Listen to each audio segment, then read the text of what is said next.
ओम दुम दुर्गाये नमः। जय माता दी। प्रिय भक्तों, आप सबका हमारे चैनल मन की शांति में बहुत बहुत स्वागत है। आज 22 सितंबर है और शारदीय नवरात्र प्रारंभ हो गया है। आज से आप सब दुर्गा सप्तशती का संपूर्ण अध्याय सुनेंगे। नवरात्र के दिनों में दुर्गा सप्तशती का पाठ सुनने मात्र से ही भगवती की कृपा सदैव बनी रहती है। आप सबसे अनुरोध है कि अगर चैनल को सब्सक्राइब नहीं किए हैं तो अवश्य कर लीजिए। और आप सब जब अध्याय सुनना शुरू करेंगे तो बीच में नहीं छोड़ेंगे।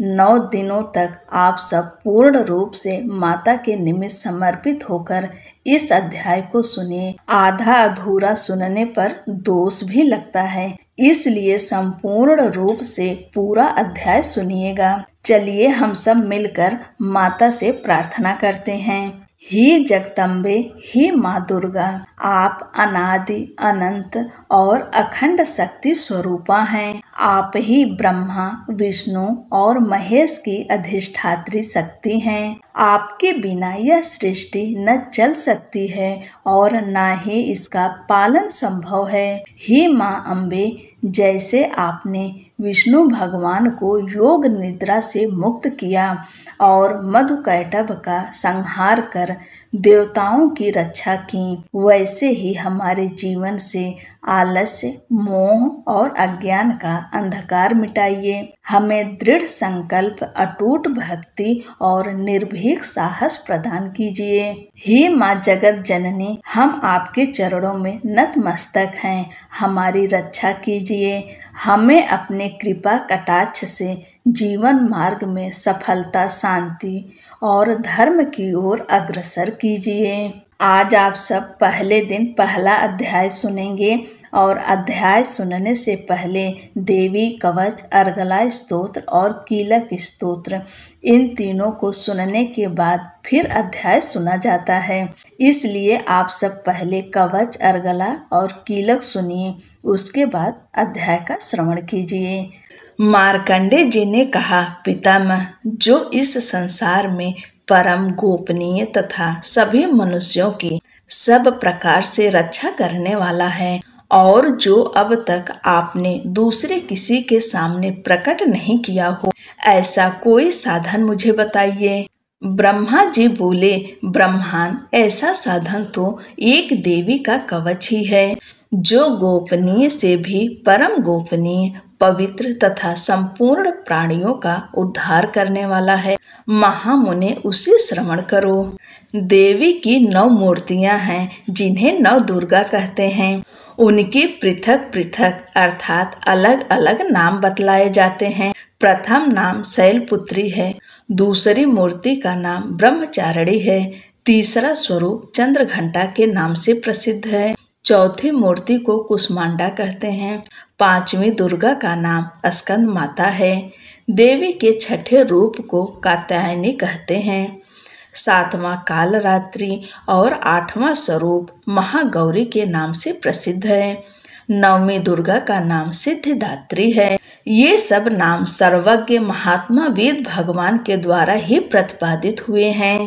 जो मनुष्य अग्नि में जल रहा हो, रणभूमि में शत्रु से घिर गया हो, विषम संकट में फंस गया हो तथा इस प्रकार भय से आतुर होकर जो भगवती की शरण में प्राप्त हुए हों, उनका कभी अमंगल नहीं होता। युद्ध के समय में संकट में पड़ने पर भी उनके ऊपर कोई विपत्ति नहीं दिखाई देती। उन्हें शोक, दुख और भय की प्राप्ति नहीं होती। जिन्होंने भक्ति पूर्वक देवी का स्मरण किया है, उनका निश्चय ही अभ्युदय होता है।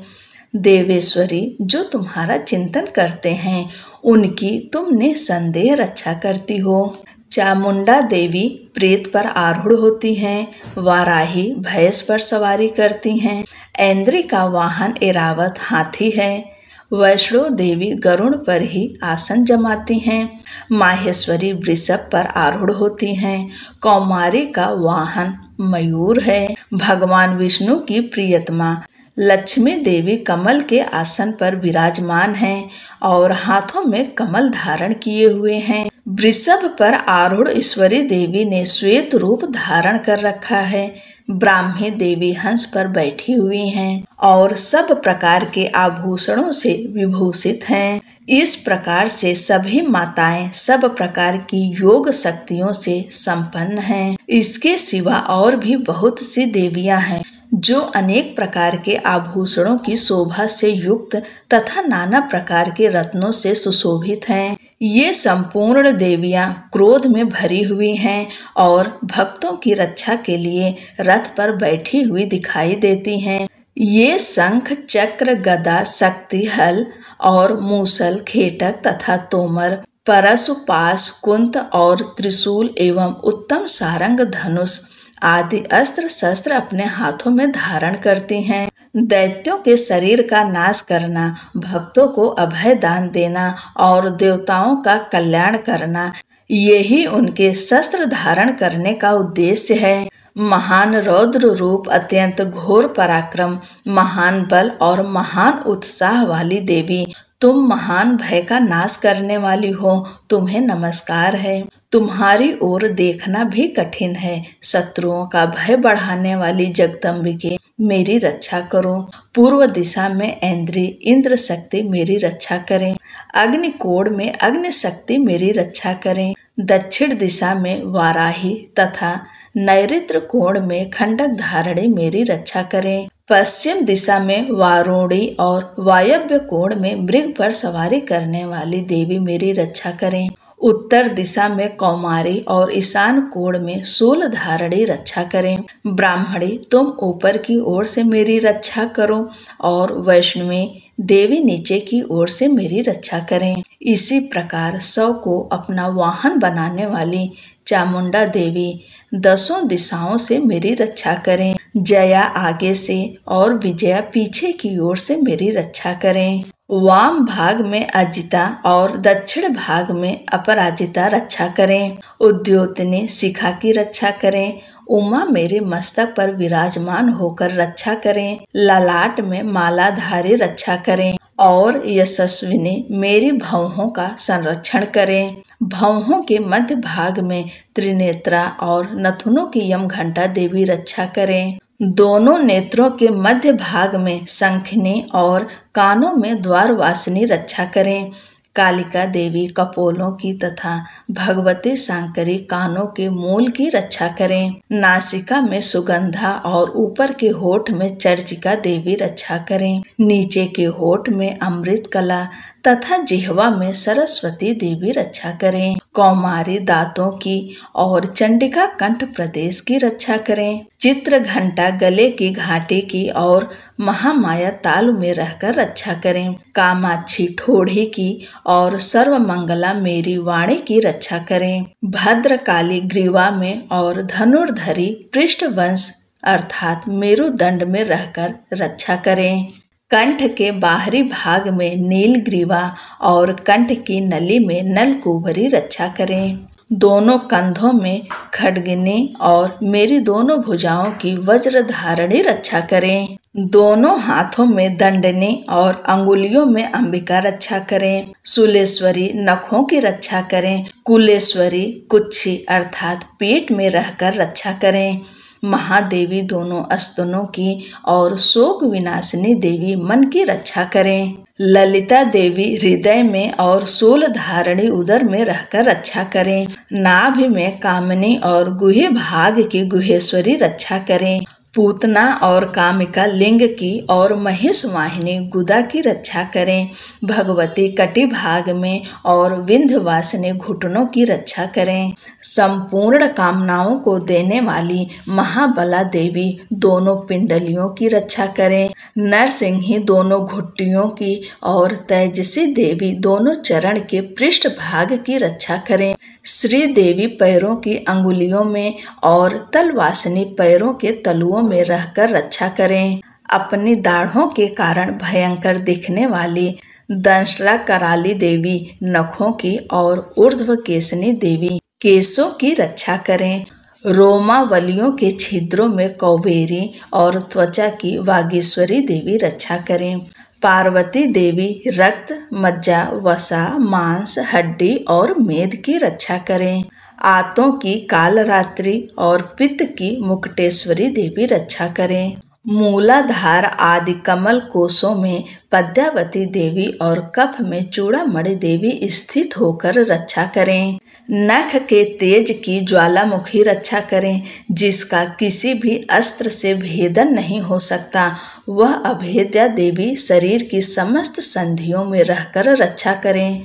ब्राह्मणी आप मेरे वीर की रक्षा करें। छत्रेश्वरी छाया की तथा धर्म धारणी देवी मेरे अहंकार, मन और बुद्धि की रक्षा करें। हाथ में वज्र धारण करने वाली वज्रहस्ता देवी मेरे प्राण, अपान, व्यान, उदान और समान वायु की रक्षा करें। कल्याण से शोभित होने वाली भगवती कल्याण शोभना मेरे प्राण की रक्षा करें।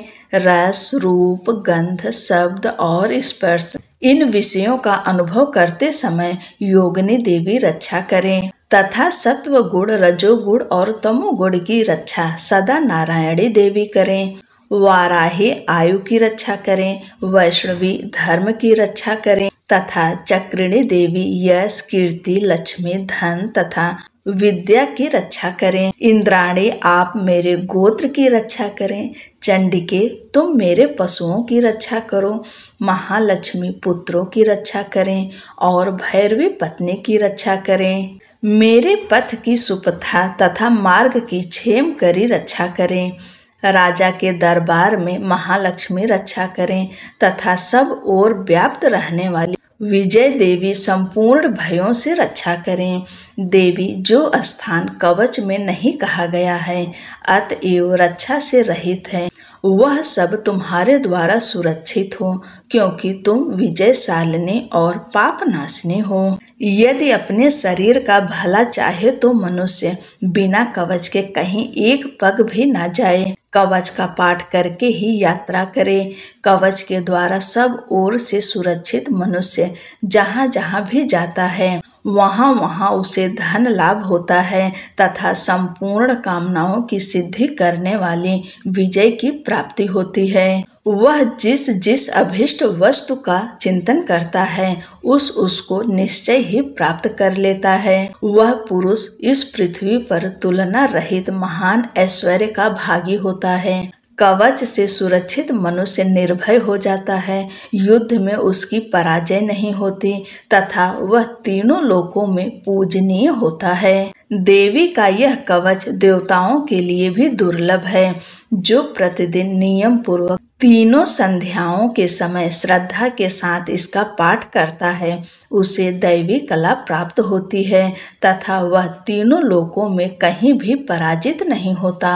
इतना ही नहीं, वह अमृत्यु से रहित हो 100 से भी अधिक वर्षों तक जीवित रहता है। मकरी, चेचक, कोढ़ आदि उसकी संपूर्ण व्याधियां नष्ट हो जाती है। कनेर, भांग, अफीम, धतूरे आदि का स्थावर विष, सांप और बिच्छू आदि के काटने से चढ़ा हुआ जंगम विष तथा अहिफेन और तेल के संयोग आदि से बनने वाला कृत्रिम विष, ये सभी प्रकार के विष दूर हो जाते हैं, उनका कोई भी असर नहीं होता है। इस पृथ्वी पर मारण, मोहन आदि जितने आभिचारिक प्रयोग होते हैं तथा इस प्रकार के जितने मंत्र यंत्र होते हैं वे सब इस कवच को हृदय में धारण कर लेने पर उस मनुष्य को देखते ही नष्ट हो जाते हैं। ये ही नहीं, पृथ्वी पर विचरने वाले ग्राम देवता, आकाशचारी देव, विशेष जल के संबंध से प्रकट होने वाले गण,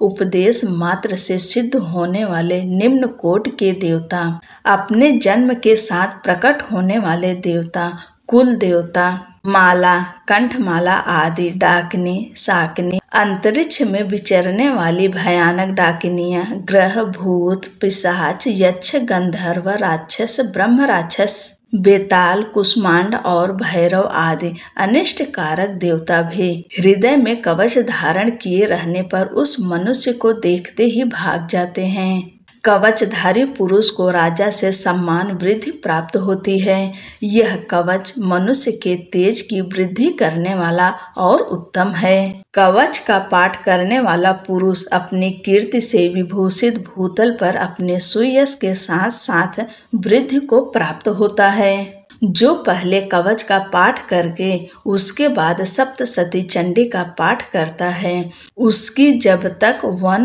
पर्वत और काननों अर्थात जंगलों सहित यह पृथ्वी टिकी रहती है, तब तक यहाँ पुत्र, पौत्र आदि संतान परंपरा बनी रहती है।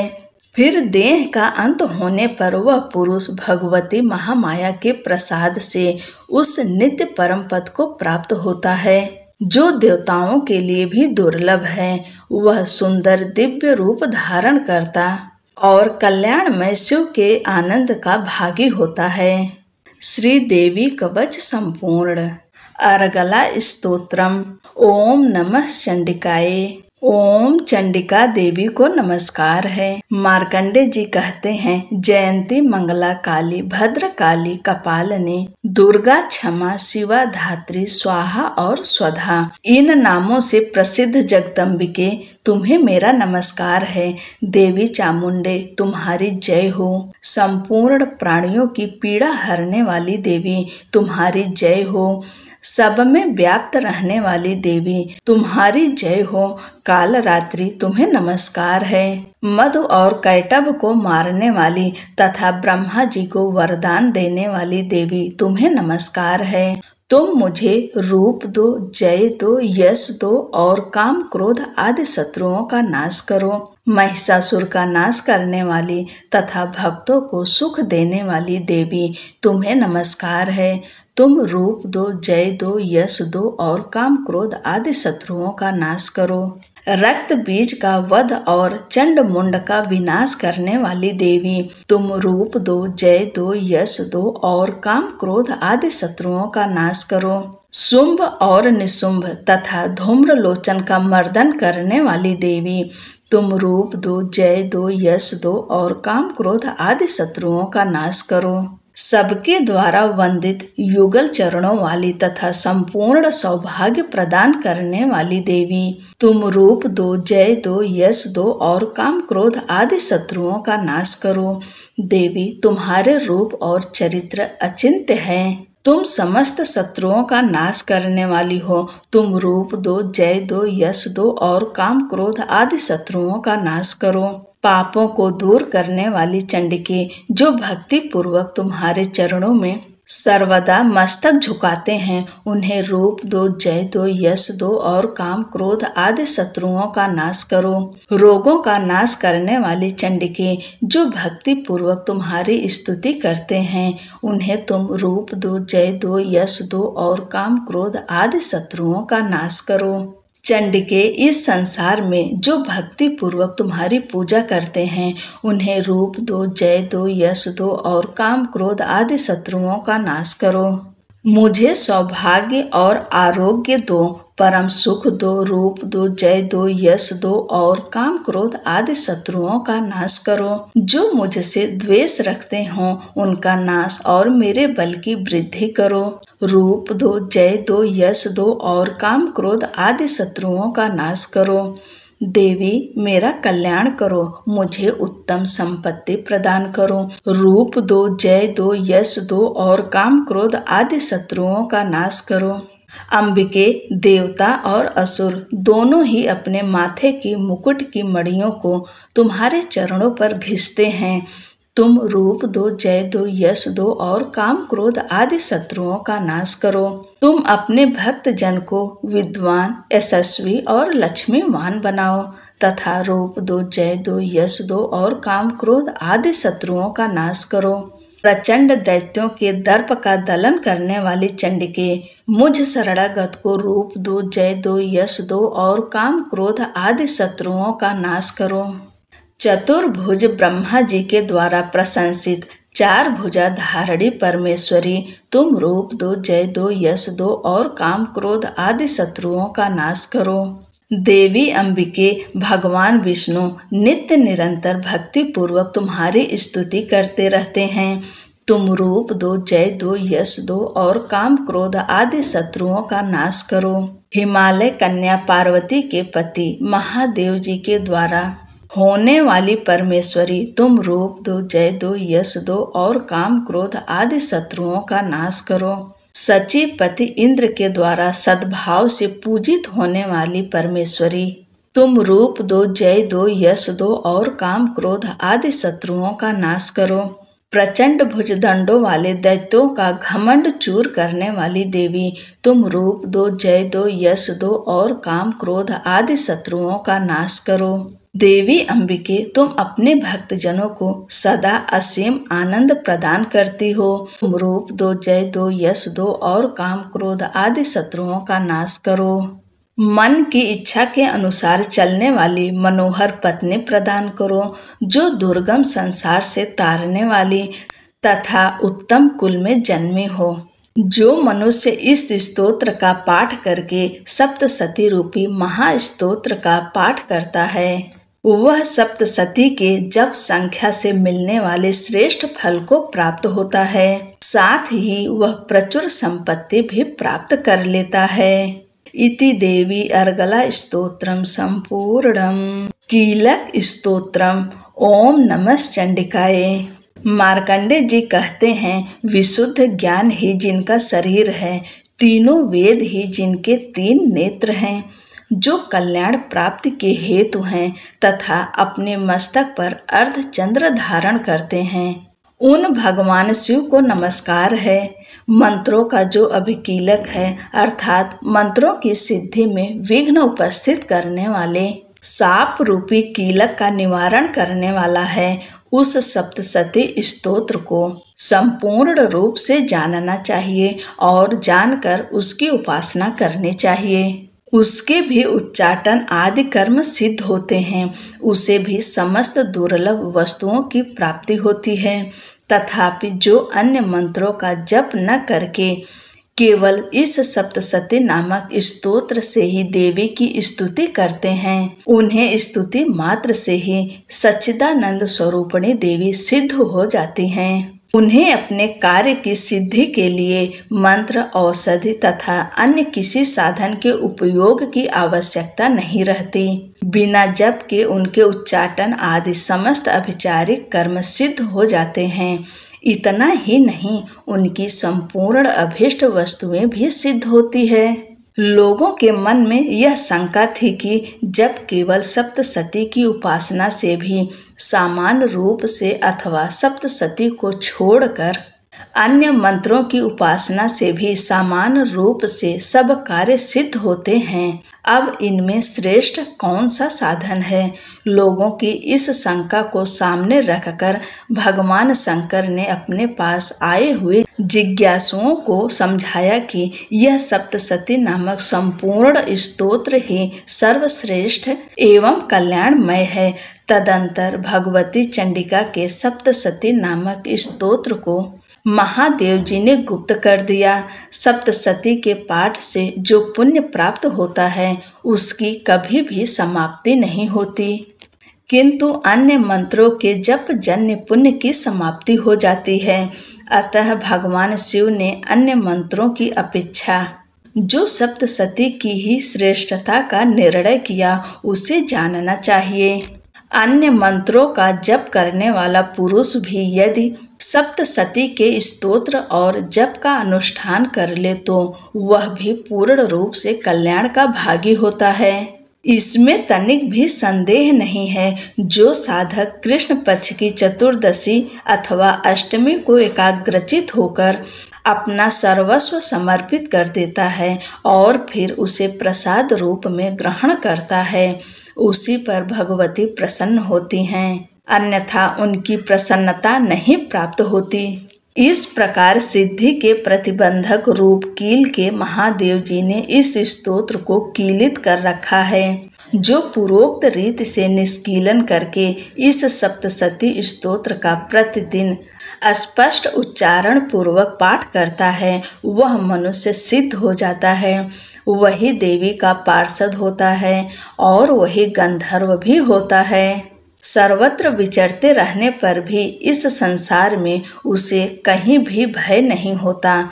वह अपमृत्यु के वश में नहीं पड़ता तथा देह त्यागने के अनंतर मोक्ष प्राप्त कर लेता है। अतः कीलन को जानकर उसका परिहार करके ही सप्तशती का पाठ आरंभ करें। जो ऐसा नहीं करता उसका नाश हो जाता है। इसलिए कीलक और निष्कीलन का ज्ञान प्राप्त करने पर ही यह स्तोत्र निर्दोष होता है और विद्वान पुरुष इस निर्दोष स्तोत्र का ही पाठ आरंभ करते हैं। स्त्रियों में जो कुछ भी सौभाग्य आदि दृष्टिगोचर होता है वह सब देवी के प्रसाद का ही फल है। अतः इस कल्याणमय स्तोत्र का सदा जप करना चाहिए।